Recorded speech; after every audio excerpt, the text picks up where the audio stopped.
Story நேரம் Tamil வியூவர்ஸ்க்கு hi. நம்ம புது சீரீஸோட 5th எபிசோட்ல என்ன ஆக போகுது அப்படின்னு தான் இன்னைக்கு இந்த வீடியோல பார்க்க போறோம். லாஸ்ட் எபிசோட்ல ஜின்ஷு தான் இத்தனை நாளா தேடிக்கிட்டு இருந்த பூ கடவுள் அப்படிங்கறத ஹோங்னி கண்டுபிடிச்சிட்டு இருந்தா. அத்தோட தான் முடிஞ்சது.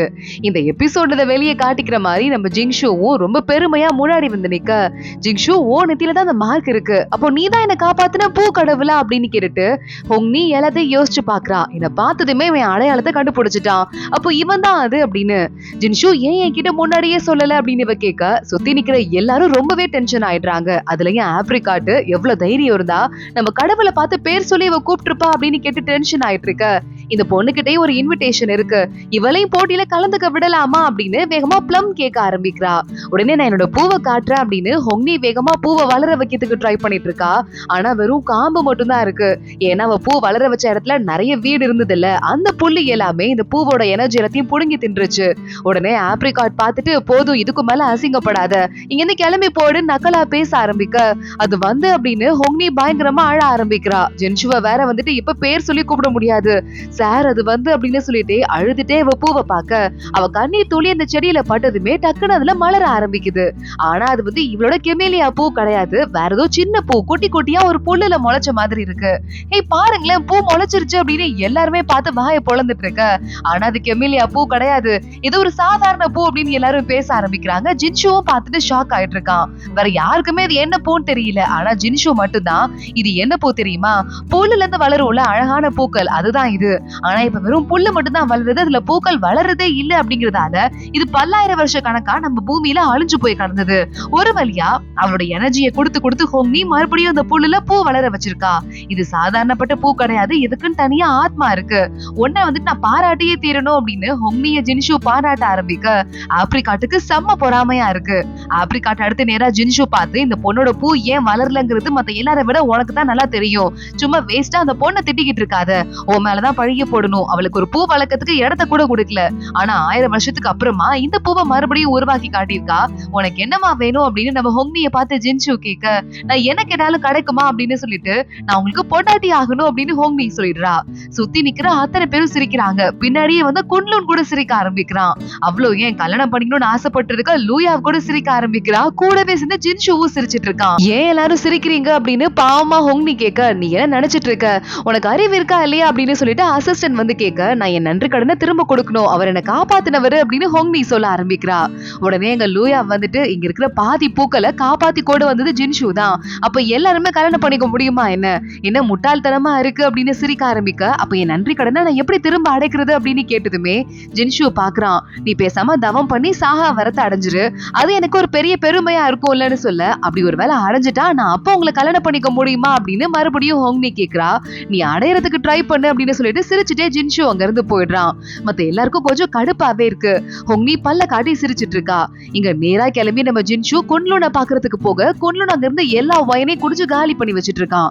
நீயும் அவளையும் எப்படி வெளியே வந்தீங்க அப்படின்னு கேட்க, அதை என்ன கேக்குற, இங்க பாரு அப்படின்னு அந்த ஒரு பெரிய பெயிண்டிங் மாதிரி ஒண்ணுக்குள்ள தானே பூஜையில் இருந்தது, அந்த பெயிண்டிங் எடுத்து காட்ட நம்ம ஹோங்னி இருக்காளே, பூலாம் இருந்தா தானே அது வந்து என்னணும் அப்படின்னு ஒட்டுமொத்தமா பத்த வச்சிட்டு இருக்கா. சோ அந்த பெயிண்டிங்கே எரிஞ்சு போயிருக்கு. இத பத்தி பல்ல காட்டி சிரிச்சுட்டு குன்லூன் சொல்லிட்டு இருக்க. உடனே முறைச்சு ஜின்ஷு பார்க்க ஆரம்பிக்கிறான். நான் இல்லனா அந்த பொண்ணு இருக்காளே செம்ம சரியான திமிர் பிடிச்சவளா இருக்கா, அதுவும் இல்லாம பயங்கர மூலக்காரியா இருக்கா அப்படின்னு நம்ம ஹோங்னிய புகழ ஆரம்பிக்க, கையில ஒரு சாட்டை ஒண்ணு ஜின்ஷு எடுத்துடுறான். இதை வச்சு இந்த சண்டை போட போறியானா, நான் கூட உள்ள இருக்கும் போது சும்மா வாயை மூடிட்டு இருந்தேன் நினைச்சிட்டு இருக்க, நிறைய சண்டை பிராக்டிஸ் பண்ண அப்படின்னு சொல்ல, ஆனா கொன்லூன் அந்த கயிறுல கட்டி போட்டு அங்க இருந்து ஜின்ஷு கூட்டு போறான். அம்மாவும் அப்பாவும் வெயிட் பண்ணிட்டு இருக்காங்க அப்படின்னு. இந்த வித்தையை எப்ப நான் உள்ள போகும்போது ரகசியமா யாருக்கும் தெரியாம கத்துக்கிட்ட அப்படின்னு கொன்லூன் கேக்குறான். இந்த வித்தையை நான் ரகசியமாவும் கத்துக்கல, யாருக்கும் தெரியாமலும் இதை நான் பண்ணல, நீ இங்க இல்லாம ஜெயில இருந்த அதனால உனக்கு தெரியல அப்படின்னு நேரா அவங்க அம்மா அப்பாக்கு கூட்டு போறான் ஜின்ஷு. இங்க அடுத்த நேரா இந்த லூயா இருக்காளே அவளை பாக்குறதுக்கு ஆப்ரிகாட் வந்துட்டு இருக்கா. ஆப்ரிகாட் கிட்ட தேங்க்ஸ் சொல்லிக்கிட்டு இருக்கா லூயாவும், நீ தான் எனக்கு டான்ஸ் எல்லாம் சொல்லி கொடுத்த, உனக்கு தான் நான் தேங்க்ஸ் சொல்லணும், ஒன்று தனியா பேசலாமா அப்படின்னு ரெண்டு பேரும் தனியா போயிட்டு இருக்காங்க. அதுக்குள்ள சொர்க்கத்தோட ராஜாவையும் ராணியையும் பாக்குறதுக்கு ஜின்ஷுவும் குன்லூனும் வந்துடுறாங்க. குன்லூனை பார்த்து அவங்க அம்மா கண்டபடி தேடிட்டு இருக்காங்க. உண்மையாவே நிலத்தை எண்ணிட்டியா, எல்லா பூக்களையும் ஏற்கனவே ஒரு மலையை உரைய வச்சுட்டு அதுக்கு தண்டனையா தான் உள்ள போன, உனக்கு என்ன பொறுப்பு கொடுக்கறதுனே தெரியல, ரொம்ப விளையாட்டுத்தனமா இருந்துட்டு இருக்கு அப்படின்னு சொல்ல, உடனே ஜின்ஷு சமாளிக்க ஆரம்பிக்கிறான். அவன் தம்பி எல்லாத்தையும் எண்ணிட்டான், கவலைப்படாதீங்க அப்படின்னு சொல்லிக்கிட்டு இருக்கான். மத்ததெல்லாம் நம்ம பிரைவேட்டா பேசிக்கலாமா, எதுக்கு பொதுப்படையா எல்லாரும் என்ன தப்பு பண்ற மாதிரியே பேசிக்கிட்டு இருக்க, நான் மெச்சூர்ட் ஆயிட்டேன் தெரியுமா அப்படின்னு சொல்ல, உடனே இங்க இருக்க பெரிய பெரியவர் ஒருத்தர் கொன்னோடும் பெரியவர் ஆயிட்டாரு, அவருக்கு ஒரு பொறுப்பை கொடுங்க அப்படின்னு ராஜாட்ட கேக்குறாரு. ராஜா பார்த்துட்டு ஒரு மலையோட பொறுப்பை பார்த்து கிளைமேட்டோட பொறுப்பை அவனுக்கு கொடுத்தேன், எப்படி ஜின்ஷுக்கு பூக்களோட பொறுப்பை தண்டனையோட பொறுப்பை கொடுத்தனோ அந்த மாதிரி. ஆனா அதுக்குள்ள அவன் கோவத்துல மலையை உரைய வச்சுட்டான். சோ அவளுக்கு முக்கியமான பொறுப்பு கொடுக்கறதுக்கு எனக்கு இன்னும் மனசு வரல. ஜின்ஷு நீயாவே பார்த்து அவனுக்கு ஏதாவது பொறுப்பு கொடு, அந்த பூக்கள் உலகத்திலே பொறுப்பு கொடுன்னு சொல்ல ஜின்ஷு நான் பாத்துக்கிறேமா அப்படின்னு சொல்லிடுறான். இங்க அடுத்த ஆப்ரிகாட்டு கிட்ட இந்த லூயா வந்தால ஒரு அதிசய பொருளை கிஃப்டா கொடுக்குறா. இத வாங்குற அளவுக்கு எனக்கு தகுதி இல்ல, உங்களுக்கு ஹெல்ப் பண்ணது என்னோட வேலைதான், எப்படினாலும் இன்னைக்கு இல்லாட்டி நாளைக்கு நீங்க ஜின்ஷுவை கல்யாணம் பண்ணிக்க போறீங்க, அப்ப உங்களுக்கு சேவகம் பண்றது ஏன் வேலைதானே அப்படின்னு சொல்ல, சின்ன வயசுல நாங்க பிறந்தப்போ கல்யாணம் பண்ணலாம்னு சொன்னாங்க, அது நடக்குமா நடக்காதான்னு எனக்கு தெரியாது, ஆனா பாத்துக்கலாம், இருந்தாலும் ஹொங்னி இருக்காளே எல்லாரும் முன்னாடி ப்ரப்போஸ் பண்ணி வச்சிட்டு இருக்காளேன்னு சொல்ல, அந்த பொண்ணெல்லாம் ஒரு ஆளே கிடையாது, மனுஷ உலகத்துல வந்து சாதாரணமான பூ, அதுவும் இல்லாம அரக்க உலகத்துல ஒரு மலை இருக்குல்ல, அந்த மலையில இருந்து தான் ஜின்ஷு அவரை கூட்டு வந்திருக்காங்க. அப்படி பார்க்கும்போது அவ ஒரு அரக்க பூ தான், அவ இங்க வந்தது தண்டனை அனுபவிக்கிறதுக்கு தான், எப்ப வேணா திரும்பி போயிருவா, கவலைப்படாதீங்க ஆப்ரிகாட் சொல்லிக்கிட்டு இருக்கா. இங்க ஜின்ஷு மறுபடியும் பூக்கள் உலகத்துக்கு திரும்பி வந்துட்டான். யார் யாரெல்லாம் தலைவியா போடலாம் நீ எனக்கு ஹெல்ப் பண்ணு அப்படின்னு சொல்லிட்டு பிளம் இருக்காளே அவகிட்ட ஒரு ஃபைல் ஜின்ஷு கொடுக்க கொன்னும் நடுவுல வாங்கி பார்த்துட்டு, பரவாயில்லையே முன்னாடி இருந்தவர் எல்லாமே ரொம்ப ஸ்ட்ராங்கா இருக்கு, பூக்கெல்லாம் நல்லா பளபளப்பா இருக்கே அப்படின்னு கொன்னுன்னு சொல்லிக்கிட்டு இருக்கான். அதுக்கு காரணம் நீயும் வந்து ஹெல்ப் பண்ண வந்திருக்கீங்கல்ல சார், ரொம்ப பொறுப்பான ஆளு அதுதான் அப்படின்னு கொன்னுட ஜின்ஷு கிண்டல் பண்ணிட்டு இருக்கான். ஆனா நீ கவலைப்படாத, மீதி பொறுப்பெல்லாம் நான் பாத்துக்கிறேன் அப்படின்னு கொன்னுன்னு சொல்லிக்கிட்டு இருக்க. அப்ப மறுபடியும் மத்த 3 பேர் இந்த ஆப்ரிகாட் அவங்க அசிஸ்டன்ட்லாம் வந்துடுறாங்க.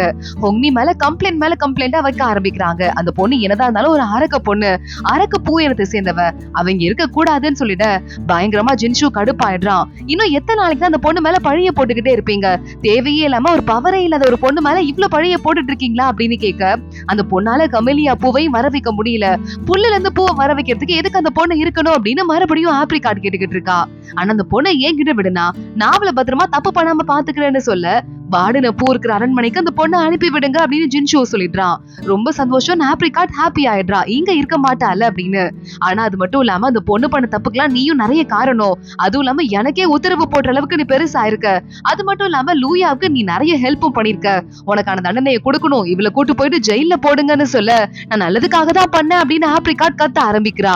நல்லதுக்காக எனக்கு உத்தரவு போடுற நிலைமைக்கு நீ எனக்கும் வரப்போறது இல்ல, எது கிளம்பு அப்படின்னு ஜின்ஷு கத்தி விட்டுறான்.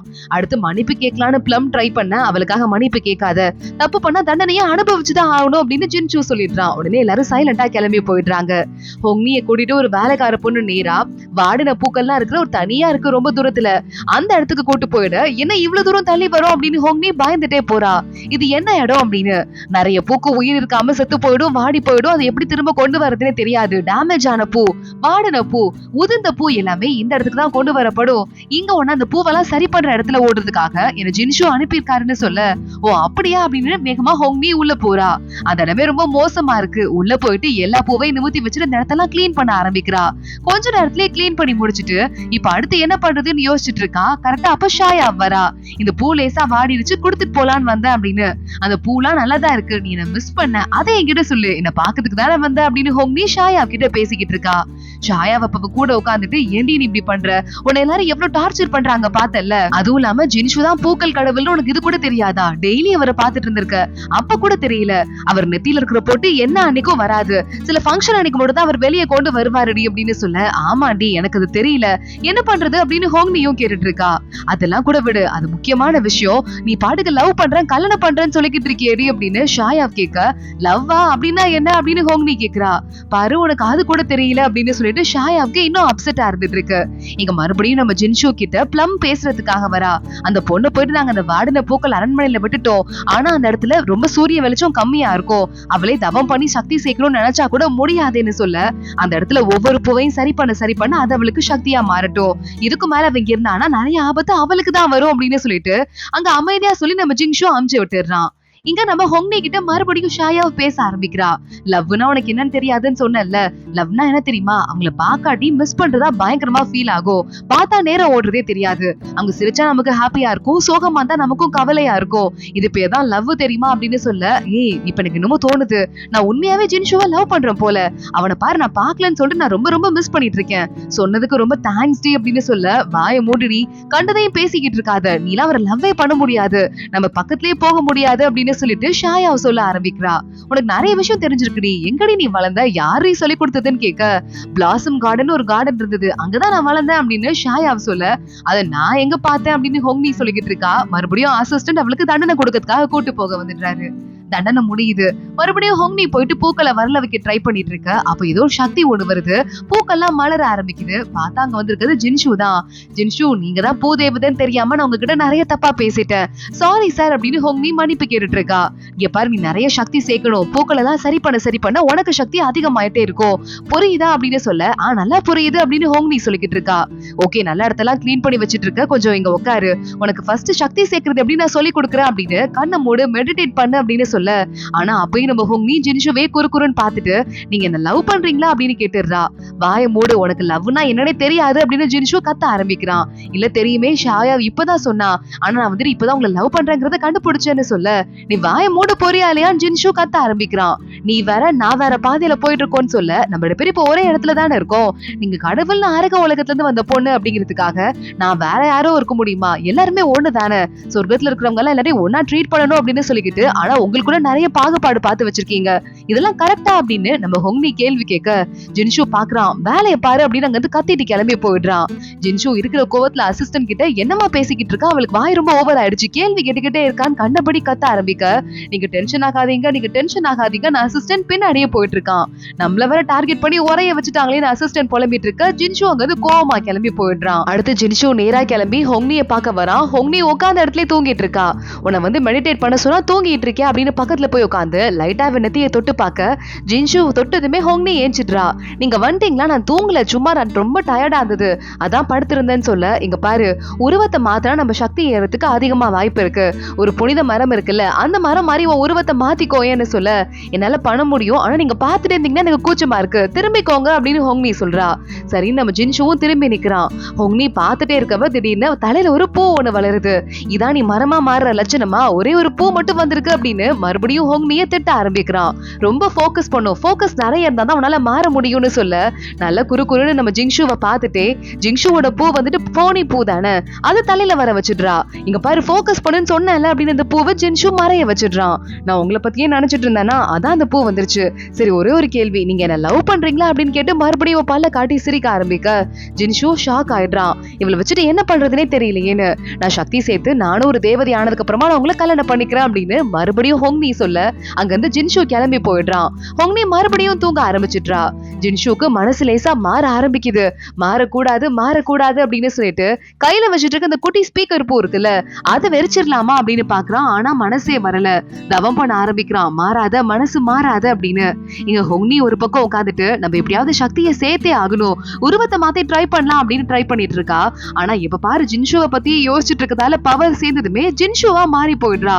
ஐயோ, ஜின்ஷு உருவம் நமக்கு வந்துருச்சு, என்னது இது, ஆம்பளைக்கும் பொம்பளைக்கும் நிறைய உருவத்துல வேறுபாடு இருக்கும் போல, சரி மறுபடியும் நம்ம உருவத்துக்கே மாறிடலாம் அப்படின்னு ட்ரை பண்றா. சுத்தமா முடியல. இப்ப யார்ட்டாவது ஹெல்ப் கேட்கணுமே அப்படின்னு ஹோங்னி நேரா கிளம்பி ஜின்ஷுவோட அரண்மனைக்கு போக, வந்திருக்கிறது ஜின்ஷு தான் நினைச்சிட்டு யாரும் வணக்கம் சொல்றாங்க. ஓல்ல நம்மள எல்லாரும் மதிப்பாங்கல்ல அப்படின்னு வேகமா உள்ள போயிட்டு இருக்கான். லூயா வந்துட்டு இருக்காங்க. உங்களை பார்க்க அனுப்பி விடவான்னு வேலைக்கார பொண்ணு கேட்க, லூயாவா, சாப்பாடு கொண்டு வந்திருக்காளா, அனுப்பு அப்படின்னு ஹோங்னி வேகமா உள்ள போயிடுறா.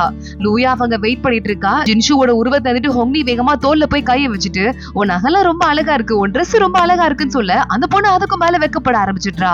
நான் உங்களுக்கு சாப்பாடு கொண்டு வந்துட்டு இருக்கேன்னு கொடுக்க, சாப்பாடெல்லாம் ரொம்ப சூப்பரா இருக்கு அப்படின்னு ஹோங்னி சிரிக்கிறா.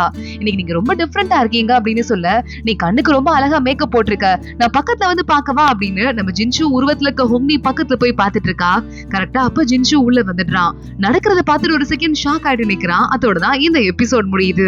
பயங்கர கலாட்டாவா போயிட்டு இருக்கு. அடுத்து என்ன ஆக போகுது தொடர்ந்து பார்க்கலாம். இந்த வீடியோ லைக் பண்ணிக்கோங்க, மறக்காம நம்ம சேனலுக்கு சப்ஸ்கிரைப் பண்ணிட்டு பெல் ஐகானையும் கிளிக் பண்ணிக்கோங்க. அடுத்த வீடியோல பார்க்கலாம். அது வரையும் பாய்.